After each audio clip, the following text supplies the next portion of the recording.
ఇద్దరు చిన్నపిల్లలా గొడవ పడుతున్నారు. అసలు సామాన్యుంటే ఎక్కడ మన కార్యక్రమానికి అడ్డుపడుతుందోనని నేను ఒకటే కంగారు పడుతున్నాను.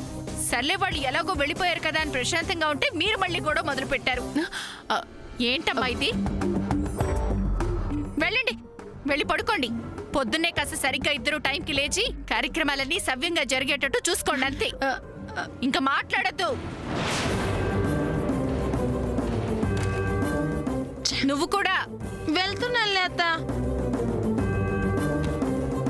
బబ్బా, ఇంత వయసు వచ్చినా వీళ్ళు మారరే. చిన్న పిల్లల్లో అదే ప్రవర్తన, అదే ఆలోచన. చిచ్చి, అసలు ఇంట్లో ఏం జరుగుతుందో ఏంటో.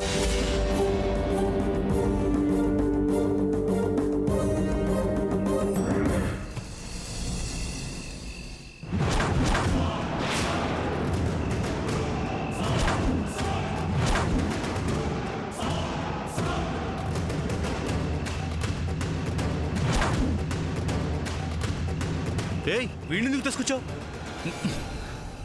అక్క, నీ కూర్చోబెట్టు. శామ్, నీకేమైనా పిచ్చి పట్టిందా? ఏమైంది సూర్య? నాకెందుకు పిచ్చి పడుతుంది? కాకపోతే మరేంటి? నువ్వు చేసిన పనేంటో నీకు తెలుస్తుందా? నేనేం చేశాను? ఏం చేసావా? వీడిని ఇప్పుడు ఎందుకు బయటికి తీసుకొచ్చావు? వీడిని బయటికి తీసుకురావడం ఎవరైనా చూస్తే? ఎవరు చూస్తారు సూర్య? సామాన్య వాళ్ళు వెళ్ళిపోయారుగా. సామాన్య వాళ్ళు వెళ్ళిపోతే సరిపోయిందా? ఈ విషయం ఇంట్లో అమ్మకి పెద్దమ్మకి తెలియదు కదా, వాళ్ళు చూస్తే? అందుకే ఎవరు చూడకుండా తీసుకొచ్చా. ఏం భయం లేదు సూర్య. నేను చెప్పేది నీకు అర్థం కావట్లేదు శామ్. ఇంకా ప్రాబ్లం ఏంటి సూర్య? వాళ్ళ ఇల్లు ఇక్కడే ఉంది. ఎందుకు చెప్తున్నానో అర్థం చేసుకో. వీడిప్పుడున్న పరిస్థితుల్లో మనం వెంట రావడం అంత మంచిది కాదు శామ్. ఒకసారి దాన్ని చూడు సూర్య.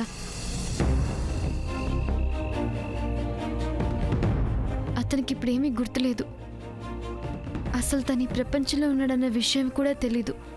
అలాంటిది అతని గురించి తెలిసిన మనం కూడా అతన్ని ఒంటరిగా వదిలేసి వెళ్ళడం అంటే నాకెందుకో మనసు ఒప్పుకోవడం లేదు.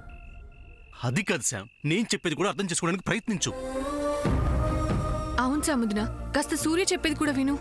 అవును ఫ్రెండ్, మనందరం హ్యాపీగా పార్టీకి వెళ్తుంటే మధ్యలో వీడెందుకు? నిజమే సామోదిన, ఏదైనా ప్రాబ్లం రావచ్చు.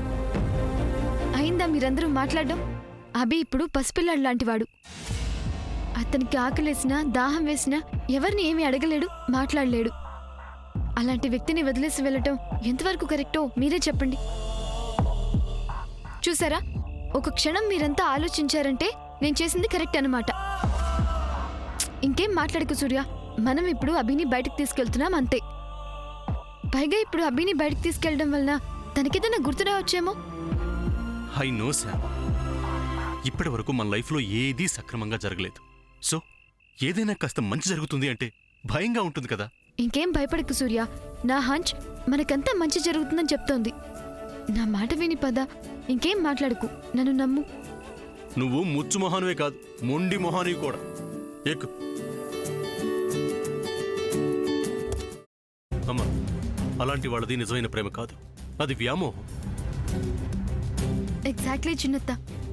నిజంగా ప్రేమించుకున్న వాళ్ళు అలా చేయరు. ఎంత మనసు విరిగిపోతే కన్న కూతుర్ని పట్టుకొని మా దృష్టిలో చచ్చిపోయా ఉంటుందా తల్లి?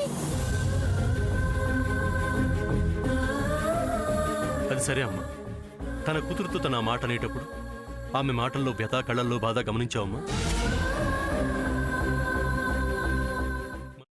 పెద్దబాబుకు బర్త్డే విషెస్ చెప్పు కూడా వెళ్ళాం కదా.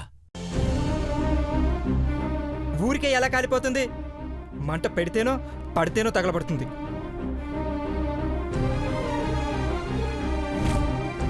కరెక్ట్ చిన్నబాబు, నీకొచ్చినట్టే నాకు డౌట్ వచ్చింది. పార్వతే షర్టును తగలబెట్టిందనుకుంటా.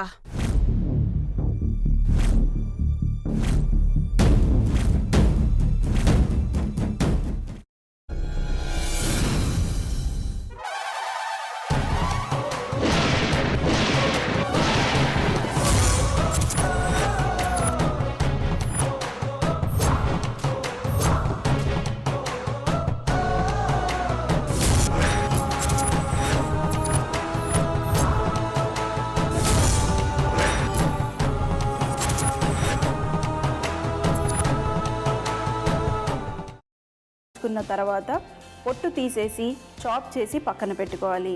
ఒక ప్యాన్లో కొద్దిగా నూనె వేడి చేసి అందులో ఆవాలు, మినప్పప్పు, శనగపప్పు, కరివేపాకు, సన్నగా తరిగి పెట్టుకున్న ఉల్లిపాయలు వేసుకుని 1 నిమిషం పాటు వేయించుకోవాలి. ఆ తర్వాత కాల్చి కట్ చేసి పెట్టుకున్న వంకాయని కూడా అందులో వేసుకుని బాగా మిక్స్ చేసి బౌల్లోకి ట్రాన్స్ఫర్ చేసుకుని అందులో తగినంత చిక్కటి పెరుగు లేదా పల్చటి పెరుగు వేసుకుని మిక్స్ చేసి అన్నంతో కానివ్వండి, చపాతీతో కానివ్వండి సర్వ్ చేసినా చాలా బాగుంటుంది.